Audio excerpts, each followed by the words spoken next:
రీసెంట్‌గా నా దగ్గరకు ఒక పేషెంట్ వచ్చి, "మేడం నాకు 44 ఇయర్స్ ఏజ్ ఉంది. నేను సర్వైకల్ క్యాన్సర్ వ్యాక్సినేషన్ తీసుకోవచ్చా?" అని అడిగారు.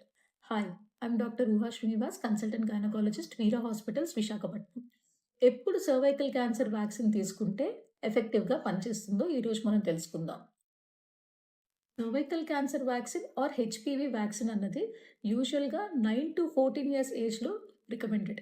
ఎందుకంటే అప్పుడు వ్యాక్సిన్ తీసుకోవడం వల్ల 95% ఎఫెక్టివ్‌గా పనిచేస్తుంది. ఒకవేళ చిన్న వయసులో మీరు గనక వ్యాక్సినేషన్ తీసుకోకపోయుండుంటే 15-26 ఇయర్స్ ఏజ్ గ్రూప్ లోపు తప్పనిసరిగా తీసుకోవాలి. ఎందుకంటే అప్పటికి 90% ఎఫికసీ అనేది ఆ వ్యాక్సినేషన్ వల్ల మనకుంటుంది.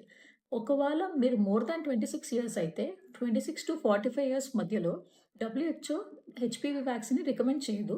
కానీ కొన్ని కొన్ని సార్లు కేస్ బై కేస్ మన లైఫ్ స్టైల్ బట్టి కొన్ని మోడిఫికేషన్స్ ఉంటాయి కాబట్టి మీ గైనకాలజిస్ట్ ఒపీనియన్ తీసుకొని ఇఫ్ వ్యాక్సినేషన్ ఇస్ రికమెండెడ్ వేయించుకోవడంలో తప్పు లేదు. అబోవ్ 45 ఇయర్స్ మాత్రం ఈ వ్యాక్సిన్ వల్ల ఏ రోలు ఉండదు. ఎందుకంటే అప్పటికే హెచ్‌పివి వైరస్ ఆర్ హెచ్‌పివి అన్నది మన బాడీలో ఎస్టాబ్లిష్ అయ్యి ఉండిపోతుంది 45 ఇయర్స్ లోపు. సో, అలాంటి టైంలో మీరు వ్యాక్సినేషన్ తీసుకుంటే ఆ వ్యాక్సిన్ వల్ల ఏ ఫలితము ఉండదు. సో, ఇలాంటి ఇంపార్టెంట్ ఇన్ఫర్మేషన్ వీడియోస్ కోసం do follow my page. Thank you.